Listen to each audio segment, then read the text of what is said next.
That movie sucked. I kind of liked it. Movie Night Crew Network. The blast swirled around him like a red tornado. I could only see the black silhouette of his body. I knew with horrible certainty that my friend had just been turned into a column of ashes. But when the fire died, Tyson was still standing there, completely unharmed. Not even his grungy clothes were scorched. The bull must have been as surprised as I was. But because before it could unleash a second blast, Tyson balled his fists and slammed them into the bull's face. Bad cow! His fists made a crater where the bronze bull's snout used to be. 2 small columns of flame shot out of its ears. Tyson hit it again, and the bronze crumpled under his hands like aluminum foil. The bull's face now looked like a sock puppet pulled inside out.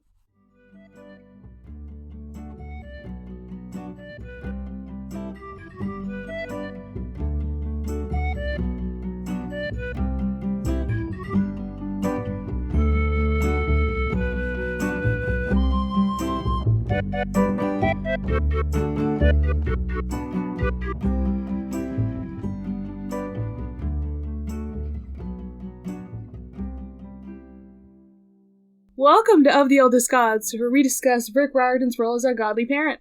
I'm Taylor from Cabin 6. And I'm Charlie from Cabin 13. And this chapter is, well, it's not just bullshit, it's flaming bullshit. Dear God. You know, I'm sort of surprised I didn't see more flaming bullshit growing up in Amish country. Do you know how easy that could have happened? I could have just set the road on fire. I'm fine. Everything's fine. You're not fine, Taylor. You're actually never fine. That's true. So, behind the scenes, we are recording this episode an hour after we finished recording last week's episode. Yay! So, if we sound the exact same energy as last week, you know why.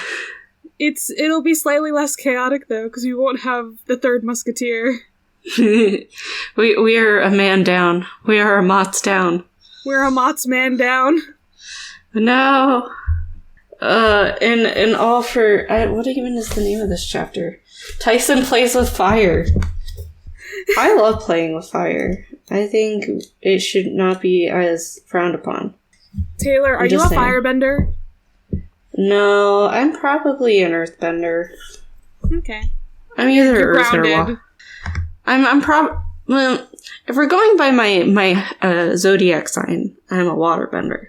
Okay, I don't think you should go by zodiac signs, personally. I don't want to be a firebender. But, yeah, if we were going by zodiac, I would be a waterbender. I feel like I'm more of an earthbender, though. Okay. Yeah, so let's play with fire. That sounds like fun. I like to set things on fire. I set fires to feel joy. This is probably one of the best lines of all of Pitch Perfect. Nobody can tell me so much. Any of her lines are the best lines of Pitch Perfect. Was the one she like ate her twin in the womb or something? Yeah, I ate my twin in the womb. Oh my god. Pitch Perfect. That's the unofficial plug of this episode. Yeah, my mom here's would be so happy. It's so good. Joe's never seen them, and I don't know how I haven't showed him in 3.5 years. Force him! I'm failing. Percy Jackson. I'm failing him. Here's a recap of Tyson Plays with Fire. You know, that chapter title I kept saying. Alright. Hello, Clarice. Bullfighting. We meet again. The trio shows up to a mess of injured campers, Clarice yelling, and golden, fire-breathing bulls. Cool. Percy tells Tyson to stay like a puppy and then goes off to join the fight. After pissing Clarice off, Percy is almost murdered. Cool again. Thankfully, Tyson turns out to be a Cyclops and can defeat fire-breathing things. Clarice manages to end the other one. We end on a closing shot of a dying Talia and the information that both Chiron and Argus have been fired. Triple cool. Yeah. Yay. You know, some coolness to finish off that fire. Everything in this chapter goes so well. This is literally just a fight chapter. It is. So I'm excited because last book we talked about bulls and bullfighting. I mean, I'm sure you all remember when I went on a rant about bullfighting. But I didn't actually really talk about bullfighting very much. All I did was talk about how bulls can't see the color red. They're more attracted by the thing swinging at them. So I thought I would talk about actual bullfighting for once. Oh my god. It is legal in, like, Spain and Portugal, most areas, as well as, like, some Hispanic countries. In some parts of southern France. Wait, Taylor, did you introduce your segment here? Oh, yes. We were talking about why the fuck are we this week? Why the fuck are we? There we go. Yeah. Where the fuck are we? We're at Camp Half-Blood and... We still don't know where that is. Still don't know where that is. Maybe someday. Each culture has their own, like, rules and guidelines to bullfighting, but the essential thing is you are attempting to subdue, immobilize, or kill a bull. Why is killing an animal part of, like, your, like, sport? Wait. Okay, of course, I have forgotten the first recorded bullfight might be in the Epic of Gilgamesh! Yeah. I love it, because they fought the bull of heaven. Well, the thing with, like, Spanish fighting, like, the one they use in, like, the like, really well-known, bullfights, like, they specifically breed it to be aggressive and, like, really bulked up. And they make sure it has, like, little human contact so it acts, like, as wild as possible. And I don't know, that just sort of pisses me off more. But in Spain, it's considered an art form or a cultural event. I'm personally very against bullfighting, but I guess if it's your culture, yeah.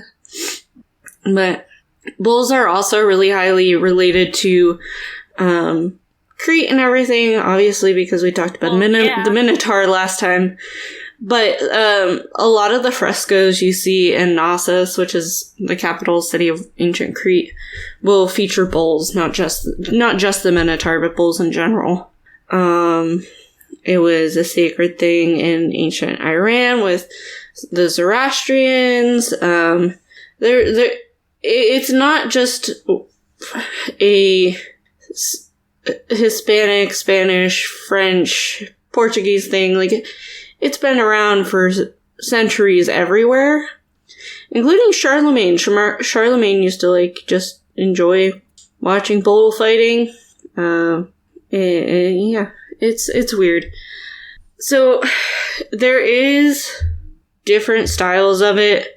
I'm not going to talk about it, but the largest bullfighting ring, the stadium where you can go see them, the largest one is in, Plaza Mexico, which is in Mexico City.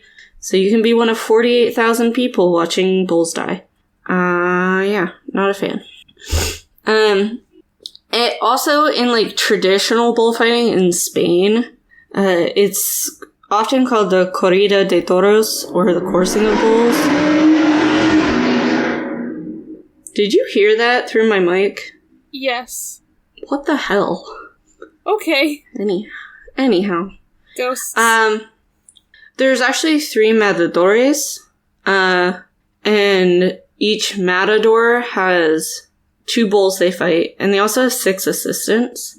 So there's the 2 picadores who are lancers, and they're up on horseback. The bandera... It's such a long word, and I know I'm gonna get lost into it. The banderilleros. There we go.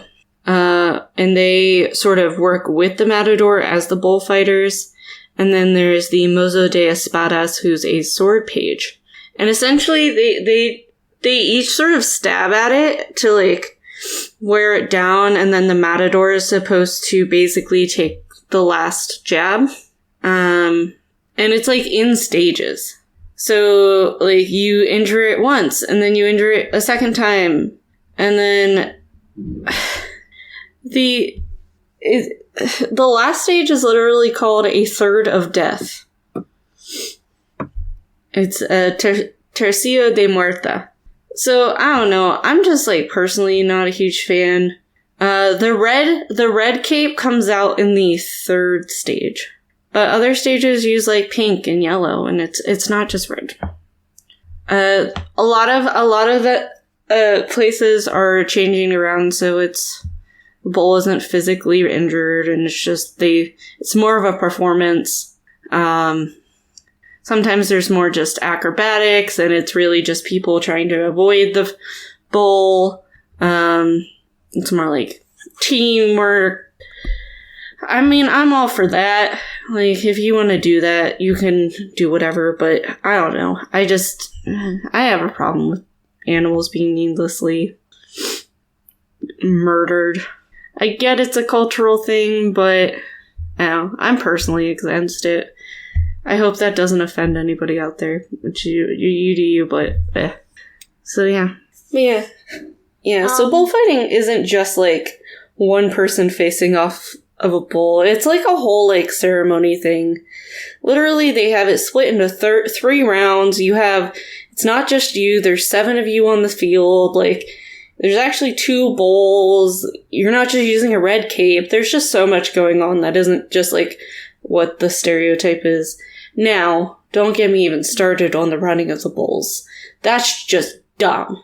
Why would you do that? Why would you willingly put yourself in front of a bunch of bulls? Do you know how big bulls are? They're huge.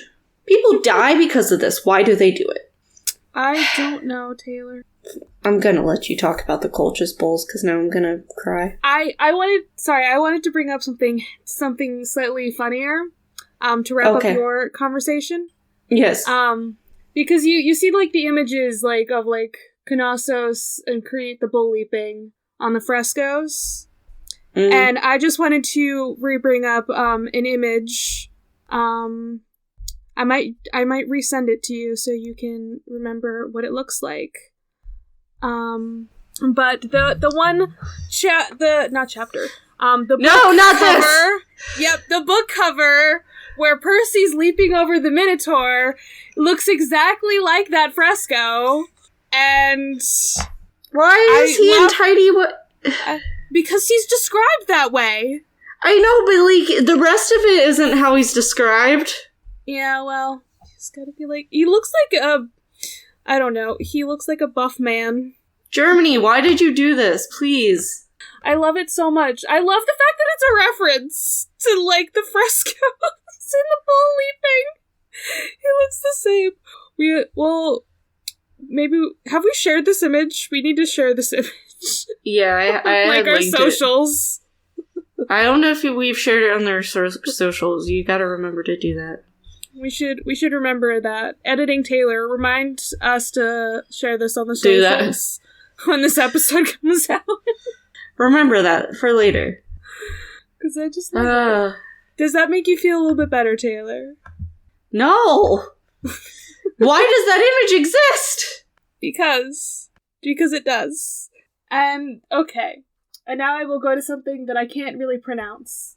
I can't remember if it's Colchis or Colchis. I believe it's Colchis. So in this week's In Case You Missed It, we're talking about bulls! It's Colchis. Obviously. Colchis? I'm right. Yeah, it's Colchis. I'm right! Yay! Okay, so I want to say then it's the Colchis bulls, but they're called the Khalkotauroi? Khalkotauroi, yeah. Yeah. Yeah. So, they're bulls. Fun fact for you.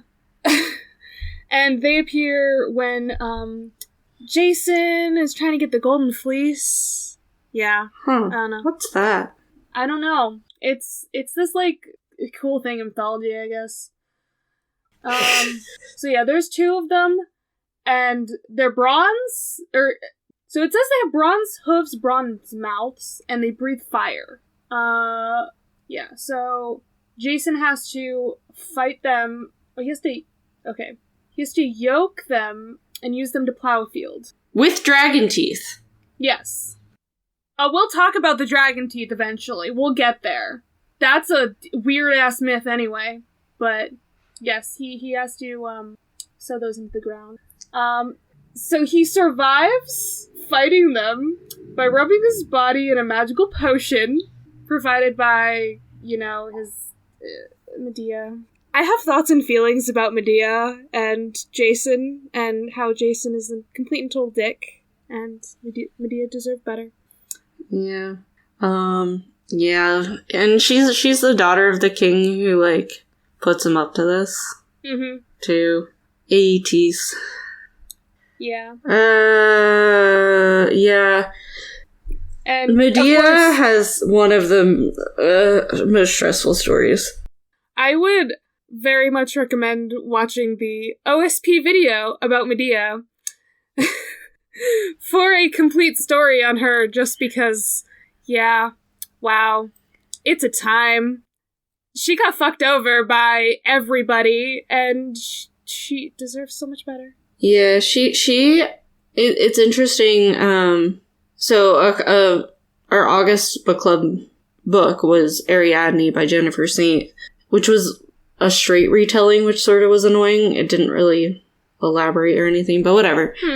But it was interesting because, all the characters paint Medea as, the bad guy because of her reaction to everything. But it's her. Things do. Yeah, and it's just I don't blame her. Yeah, so, I mean, this story about the bulls is from the Argonautica, where I think Jason is, the hero, and she's, the one he falls in love with. So, this is, the happy story. But then, the second half of her story becomes a whole, tragedy. Because Jason's an asshole. We're not even talking about Medea. We will talk about Medea more times, probably. There's so many women in mythology that I'm just justice for her, justice for her, justice for her. Just for Medea, justice for Medusa, justice for Arachne. Women in mythology get fucked over a lot. But these bulls are pretty wild. They were made by Hephaestus. Hephaestus was here, 80s, here's this. It doesn't explain why, it just says that he made them. I'm trying to see. And of course, in popular culture, the only things that are on here are Percy Jackson and a Jason movie about Jake and the Argonauts. Yeah. Nope, I spelled that wrong. Wait, no, I didn't. The bulls don't even show up on Hephaestus's, I mean, basically, they're automatons, aren't they? Right? Or are they just bronze? They're automatons. I mean, I feel like in this book, they're, made out to be more automatons. Yeah, I mean, the general story sort of seems like they are. I just know, sometimes in stories, there are golden cows and, red cows and just, randomly colored things, and these ones are bronze. No, these are definitely made out of bronze because they come from Hephaestus. Yeah. It's just, how it works. So. Yeah. Bulls. Yeah, it's bullshit. It truly is. And obviously there's some other myth stuff at the end, but we'll cover those in different episodes because they don't go into depth yet. Yeah, we'll go into depth about Cyclops later. And Tantalus. I have thoughts and feelings. I have thoughts and feelings about Tantalus. I'd be concerned if you didn't. Fucking Tantalus. Fucking Tantalus. We're not even getting there yet. Let's get into this fight chapter. We're so excited to get into this chapter. This is gonna be a short episode, guys. I think our energy has just gone down because Mats has left. Mats has left, and also, fight chapters are just not fun to talk about. He went this way, he went that way. He did not die. Somehow. My favorite part about, the beginning of this chapter, though, is that the Grey Sisters don't even wait for their extra money. Yeah, well... They just, see what's happening, and they're like, fuck that, bye. They saw that shit, and they also didn't want their eye stolen again, so... I mean, that's also fair. Yeah, I mean, I don't blame them. And so it's just oh man. These are the size of elephants. Yeah, that's a big bull. Like, And it's funny because male elephants are called bulls. wait, so are you saying that actually these are elephants? They might be. I don't know. Plot twist. They're just fighting elephants. Actually, I don't want them to fight elephants. I love elephants. Yeah, no, we'll save that. And I like the picture of Tyson and Percy they're still in these gym clothes. Yes. They're still in their half burned. And isn't Percy's tie-dyed like shirt all cut up? Cut up. It's fine. Oh but at least Annabeth has like her backpack. Wait, I'm imagining Percy is wearing a crop top now. Essentially, I like that. Because of like what he did last chapter with like grabbing the eye with his shirt. Yeah. No, I like that. I'm here for that. Someone draw me fan art. Percy in a crop top. Oh god. A tie-dye crop top. Yes. Love it. So the bulls are ranging all over the hill. How even many? on the backside. Aren't there just supposed to be two of them? Okay. Yeah, there's two. There's two like in the myth, but apparently, according to the Wikipedia page, there's only one in the movie. Yeah. No, I remember I saw that movie once, and I swore never again, and then this podcast came along, which means I have to watch it again. Okay, it's fucking what? It's not as enjoyable as watching the first one to me, because the first one I just memorized so much, but like the second one is just fucking wild, and I will just scream at the screen a lot. I have to make Joe watch the whole thing this time. He can't just get up and leave. Are you making him watch the first one too? He saw enough to get the gist. Oh my god. We find out that the camp now has border patrol. Yeah, that's didn't a thing. have that before. And Clarice is here, doing her airy shit. Like, you gotta admit, Clarice is badass. She's a bitch, but she is badass. She's a badass bitch. Like, listen, like, she's cool. She's like 16, 17, leading a mini army against two elephant-sized cows. She's not like an awful, unredeemable bully. She's just a misunderstood teenager who has an asshole father. She's not unredeemable. She cares about her camp. She cares about the people that like, she's a leader of. She just, I don't know. Like, look at the end of the chapter. Do you blame her? She has a shitty life. Yeah. They're like, you gotta, like, help the injured people, and she goes off to do that instead of yelling at Percy. Like, she, like, immediately is just like, no, you're right, that's what I need. Help your soldiers! Like... Everything's on fire.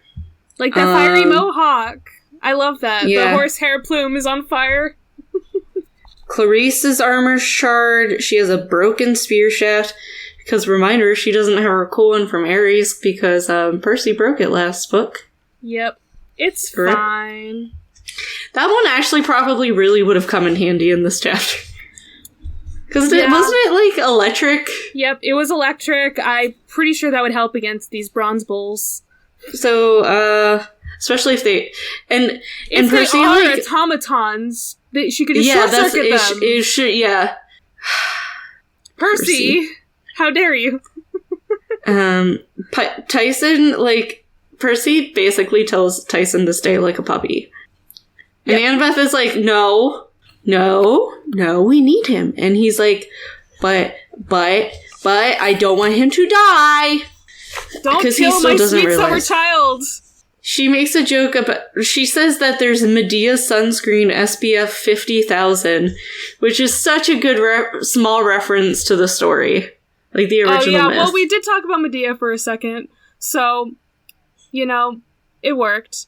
Also, I think... you mentioned how Jason does it was because of her potion. So, like, the fact that she makes... Yep. Annabeth's is coconut scent. I do think, one of the, like, extra books or something has, like, a picture of, like, Annabeth's, camp trunk or whatever, and I think it has, like, that sunscreen in the picture. Good. I hope. It has something like that. So Tyson's like, no, I'm gonna help and Annabeth is like, no, we should let him help. And Percy doesn't allow it. This. And they're fighting. Percy gives props to Clarice about her fighting style. Yeah. Well, you know. But there's only 6 campers plus her. So, mostly because the other 4 are on fire. It's fine. Everything's on fire. It's going to shit. It's fine. So Annabeth is able to distract one. Yep. The other one is charging Clarice's line. And we get this description of them having fist-sized rubies for eyes. And their horns are silver. And then the rest of them is bronze? Yeah, like, just imagine, like, a ruby this size. Like, yeah. So big. So what they should do is they should take the ruby eyes out once they kill them. Yeah, I'll pay for some of the camp stuff. Yeah, you know? Really. Percy can finally pay back that loan from last book. I'm still stuck on the fact that they made a 12-year-old take out a loan. He is not old enough to sign documents saying... Well, guess what? He's 13 now. Oh, so no, he's able to... Yeah, he's 13 yes, now, because he turned 13 at the end of the book. We agreed on this, and I still keep forgetting. Percy fucks up. Oh, yeah. Obviously. By distracting Clarice, and could have gotten her fucked up. It's fine. It's but fine. He saves her just in time, even though he almost caused her to die. Yeah. Yeah. It's like... You know, it's all good. We fighting. There's a lot of fights. Yeah. Well, Annabeth, it's good to remember that Annabeth, like, Athena is also the goddess of war strategy. So she's just telling people where to go and how to do things. So, like, she's also, like, pulling in right away, and bull number 2 is coming after him, and Percy trips on a tree root, naturally. Why wouldn't he? And he probably either sprains or breaks his ankle. It's fine. So, thankfully, Annabeth lets Tyson into the borders so he can go help, because Percy's a dumbass. Moral of the story, Percy is a dumbass. Bad cow is the best superhero quip ever. Oh, should I have just started with that this episode? Bad cow? Bad cow. Good superhero quip. Yep. Tyson just murdered them. It's great. Yeah, like, I'm not even gonna rehash that because I know you read it at the beginning, but just, like, he just sort of crumpled his face like aluminum foil. Like just the idea. That was a real Superman move. Just like Tyson. Yeah. Tyson for Mr. Incredible 2021. The bull is just like, well, I'm dead but not dead. And then Percy gets healed. Clarice, however, fucking takes out Bad Cow number 2, which is just so impressive because Tyson had to do this one. He's a fucking Cyclops. Clarice is a human and took that thing out. So, like, I don't know. As annoying as she can be, I just give major props to Clarice here. Clarice, the real MVP. Clarice screaming, "Don't ever try saving me again." Oh, so we should remember Percy is Dobby? Yes. Yep, okay. Percy is Dobby. That sort of checks out with how stupid Percy was in this chapter. I am a Dobby disliker. I wouldn't say I'm a Dobby hater. I just don't give two shits about Dobby. And think he causes more problems than he helps. You don't love him and his tennis ball-shaped eyes? I was not sad to see him die. I must admit. Wow. Heartless. Do you know... Hedwig, however, killed me. Dobby... Hedwig's fine. What are you talking about? Hedwig did not die. Oh yeah, that's right. Sorry. Hedwig is still living. It's fine. But Annabeth, thankfully, like, sort of snaps Clarice out of it, and she gets back to her wounded campers, because Clarice is a good leader. Like I said, say what you want to say about her. She is a bully and everything, but when it comes to her job as part of this border patrol, or any other time we see her in the series where she's sort of in charge of anything, her people come first. And I don't know, it's commendable. Percy's just struggling with the fact that Tyson didn't die. And Tyson's more worried. Tyson's more worried about the fact that he disobeyed him. Like a fucking dog! Tyson is not a dog, he's just a baby. Tyson is my baby boy. I love him. I will protect him. And then, Annabeth is like, no, it's okay, Tyson. I let you across. I told you to do it. The one time she, like, stands up for him here. Mm-hmm. And then she's like, hey, Percy, can you stop being a fuckboy and just actually look? Percy's too young to be a fuckboy. Mm-hmm. As somebody who taught middle school, I can argue against that. They start young now. I don't like this. I don't like this timeline. I had a 13-year-old who had a child. I don't like this timeline. They can start early. So finally, Percy looks through the mist. And what does he see? One eye, not two. One large, calf brown eye. Why that color description? Why?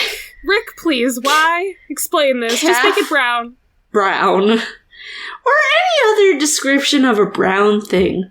I would take poop brown, but calf brown? Tyson with his shit brown eyes. I remember one time my uncle went up to my younger brother and was like, you know why your eyes are brown? It's because you're filled up with shit to your head. My brother was like 9. And my mom... So, Chris is the only one of their siblings who has blue eyes. And so he would say this to my mom and uncles all the time when they were younger. But my mom's just like, Chris, what are you doing? Oh, Chris, what a man. So anyhow, they finally established that Tyson is a Cyclops. That's why he can touch fucking fire. That's why Annabeth is racist. Yeah. So now we also know that Annabeth is racist towards Cyclops. I promise we do get an explanation someday. No, she just specifically hates the ocularly impaired. Yeah. If you have an eye patch, Annabeth hates you. She actually hated the Grey Sisters last chapter too. Yep. He has the same amount of eyes as they do between the three of them. Yeah. And we also find out Tyson is a baby Cyclops. I want to know, does that mean like he is like still 13? Or like, I want to know what baby means. I imagine he's like 1, but because Cyclops age quickly. Because you think they just sort of found him at the beginning of the school year to become the community project. So my guess is that's when he was abandoned like near the beginning of the school year. So it's like an opposite of Grover's situation here. Or he's like, he ages quicker. Or maybe it's just because they're bigger. Because they're Cyclops. Yeah. So apparently, like in big cities, there's a lot of homeless Cyclops. Because a certain god seems to... shall remain unnamed for the moment because drama. And Annabeth refers to them as mistakes. And they don't come out right, so they get tossed into the streets. Yep. And she's like, we really should take him to Chiron. And we do get some explanation here about Cyclops, and I know you'll talk about them more in the future once we find out who Tyson's parent is. Who is this mysterious god? I don't know. But they have to be immune to fire because they work in the forges. Hey. And that's why Tyson could catch a fire-breathing bull and fold him up. And play dodgeball with cannibals. Cannibals. If you haven't sent us your answer to my vegan cannibal question, I don't know what you're doing at this point. It's an important thing. I ask everybody I know now. If you're a cannibal, extent. Are you a vegan cannibal? I asked my mom. And my dad, actually. When I think about it, I asked both parents when I saw them a couple weeks ago. So, yeah, please send me your answer. I'm curious. Please weigh into this discussion. It's very important to me. I've been thinking about this for about 3 or 4 years now. About 3 years now. And I'm glad it's now come up into a context where I can ask people. No, you can just ask people. That's just a thing you can do in your life. Well, I'm happy to find out that my sisters don't remember this. Oh my god. And that's good, because I was sort of worried about that conversation scarring them for life. So, we find out that Chiron and Argus are both no longer at camp. And instead, the activities director is Tantalus. Yeah. Yeah. For any of you who know who Tantalus is, I'm sure you guys are struggle busting right now. For if you don't, we're going to leave you on that cliffhanger, because he's a person. Not a monster, a person. You think he's a person? But you might think he's a... But, he's a monster of a person, how about that? Yeah, you thought Procrustes was bad? Procrustes was just a serial killer. Like, just a basic-ass serial killer. I should tell my students about Procrustes. They're very interested in serial killers. Like, to a point where I'm sort of concerned. But I'm not going to do anything about it. Instead, I'm going to fuel the fire. One of them should start a true crime podcast. I'm surprised none of them have one at this point. They've been following the Gabby Petito case very carefully. Oh my god. We talk about it every day. They should watch, Only Murders in the Building. That's not my plug for the episode, but it's a good show. My mom plugged it a few episodes ago. When the Zodiac Killer identity was revealed, I was sort of concerned by how excited they all were. Ah, well. They've all seen too many documentaries about the Zodiac Killer. So and this does connect to Tantalus, I promise. It does. So this but chapter... Argus got fired. Chiron is gone after 3,000 years of training heroes. Well, they haven't said how he's gone. So is he alive? Is he dead? He's just gone. We don't know. Unclear. It's stressful. And then all of a sudden, Clarice... Yeah. It's bad. And here's another point where, like, they give that extra exposition because it matters in this moment. Yeah, like this one, I can understand why it's a bit longer. It's like, that's a little bit of a backstory. It's very important. Yeah. And it's sort of quick in the first book. Yeah. So, like, I'm glad that they condense it and are like, here, this is everything. In the last book, they gave you, like little bits and pieces every few chapters. Yeah. And now it's like, here's the complete full story, just in case you forgot. It was these and it's a paragraph. Yeah. It's a paragraph. It's not like Talia was a unusual girl. Unusual tree. She's a tree. Just saying, Rick does so much better at storytelling than Voldemort. Its needles are dying. There's just piles of them underneath. The trunk has a puncture mark about the size of a bullet hole that's oozing sap. Yep, someone poisoned the fucking tree. Had poisoned it. And that's why the bulls got in, but Tyson was too young, I guess, to have gotten in. Tyson's a baby. He's a little baby boy.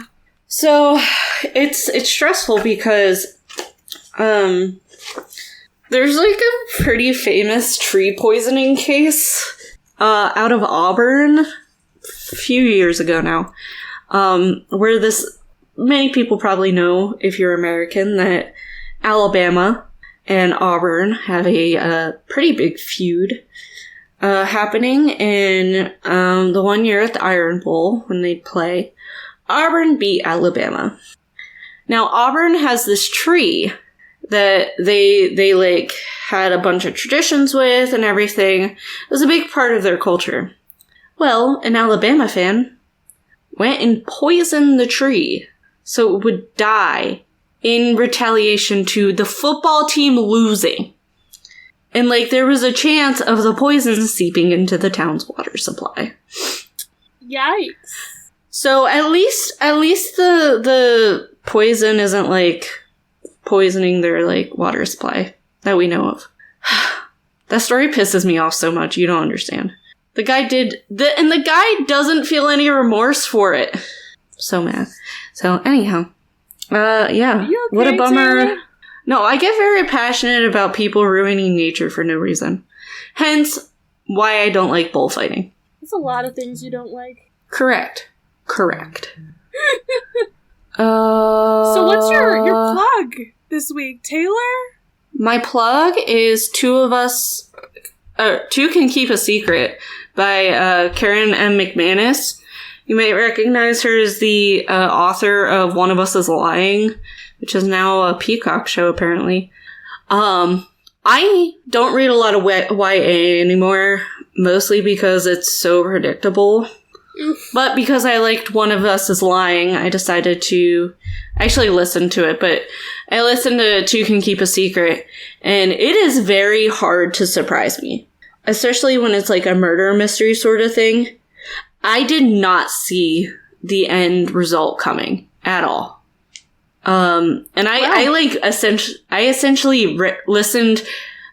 to half of it on my drive to my parents and the other half on my drive home. And, like, the whole time, like, the reason that I was so good with driving, because normally it makes me really tired because it's a very boring drive, was because the whole time I'm, like, trying to put all these pieces together. And, I know some people don't like it. I've had a conversation with people, but I don't know. I loved it. So super, super recommend if you like a good murder mystery. I mean, I also recommend One of Us is Lying, but I personally like Two Can Keep a Secret. Cool shit. Yeah. On the topic of Look mysteries... at me. I had 2 plugs ready, 2 episodes in a row, Charlie. I didn't even have to think about it. You did a good job, Taylor. A very good job. Thank you. I needed that validation. Well... I'm fine. Tell me about Scooby-Doo. On the topic of mysteries... My plug is another Scooby-Doo show, even though it's no longer spoopy season. I mean, for you guys, it will be no longer spoopy season. I'm still at October here, in the past. My plug is one of my favorite of the Scooby-Doo shows, What's New Scooby-Doo? Because, my goodness, the show, it's got, like, the best vibes, and...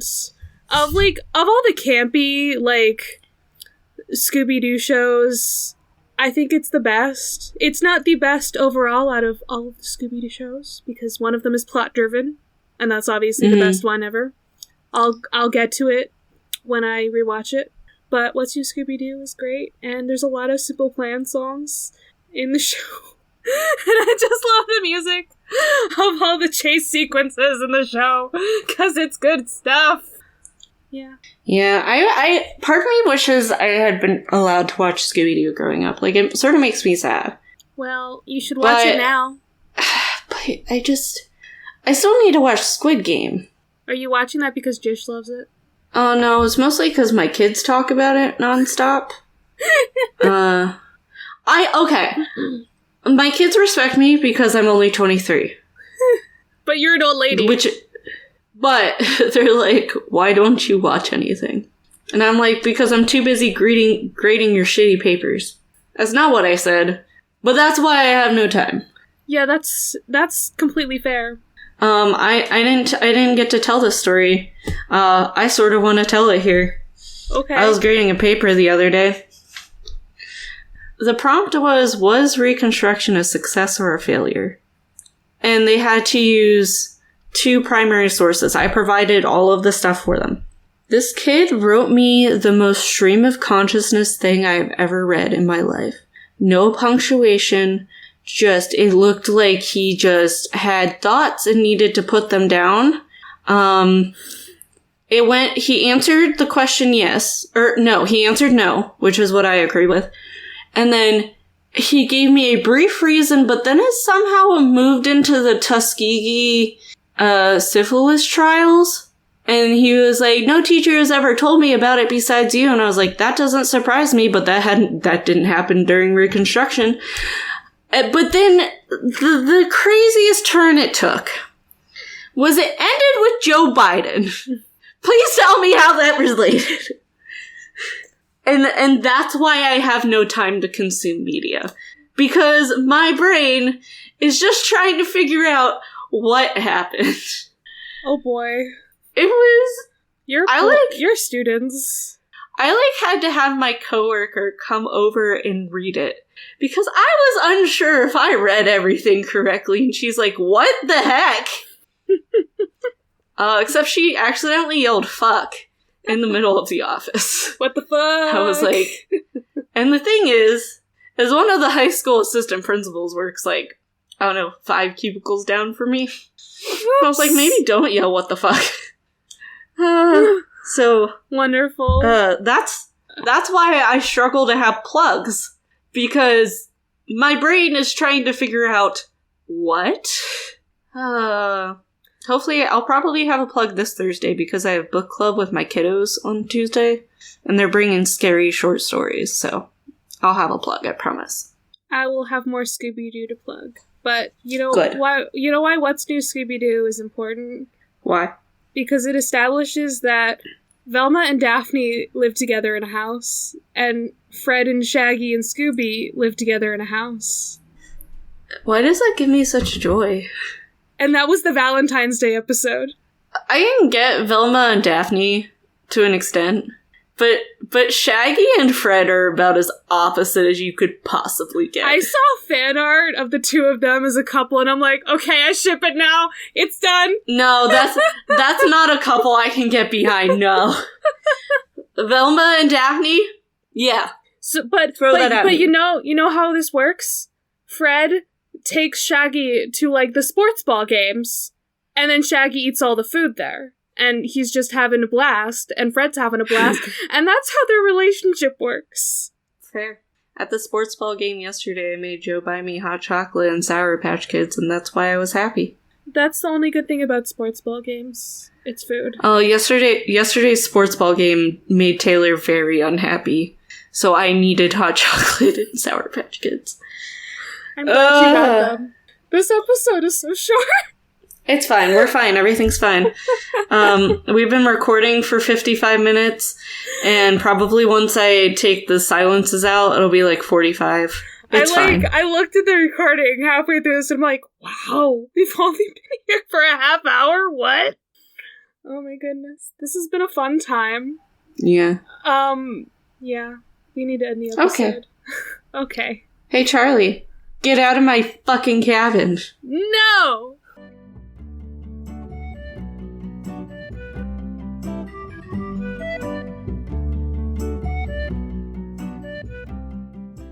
You can follow the podcast socials at Of the Eldest Gods Pod on Instagram and at Of the Eldest Gods on Twitter. You can send an iris message to us through oftheeldestgodspod@gmail.com.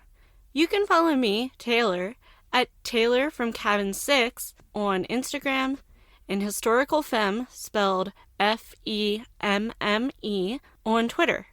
Catch me on episodes of the Restricted Section, Hell from Elsewhere, and True Stories of a Tryhard. You can follow me, Charlie, at GreenPixie12 on most platforms, mainly Instagram and Tumblr. But on Twitter, I'm at GreenPixie123, which I'm not salty about. No, not at all. I also have an art Instagram that I sometimes use at GreenPixieDraws.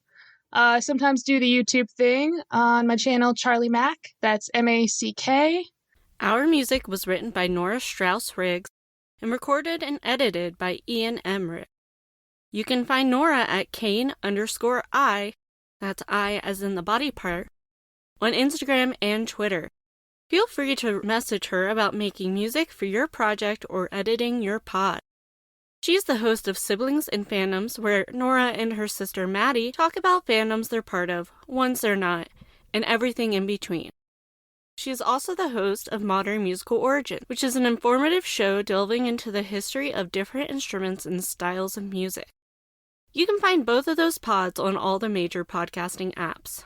We are proud to be a part of the Movie Night Crew Network, which features the restricted section, a chapter-by-chapter Harry Potter pod with lots of spoilers all the time, the Movie Night crew, join some friends as they react to some terrible, some meh, and some really great movies, Fandom's Gone Wrong, a fandom-filled show co-hosted by our own Charlie, My Cabbages, an Avatar podcast that follows the true hero of the Avatar The Last Airbender series, the Cabbage Cart Guy, and Content and Capable, where we follow Sam as he tries to figure out what it truly means to adult. Hi, my name is Sam, and I've recently become an adult, but let's be honest, I have no idea what the fuck I'm doing. Like, can I still enjoy the kiddie rides at theme parks? And how do I look important and feel relaxed while travelling? Join me as I ask people how they are content with their life and feel capable as a functioning adult in society. Each Monday, myself and a guest will chat about a topic they feel passionate about and our adventures and struggles of being an adult in the real world. Of the Eldest Gods is based on the series by Rick Riordan. Right now, we are discussing Percy Jackson and the Olympians. Remember to follow us on your favorite podcatcher and meet us back here every Thursday.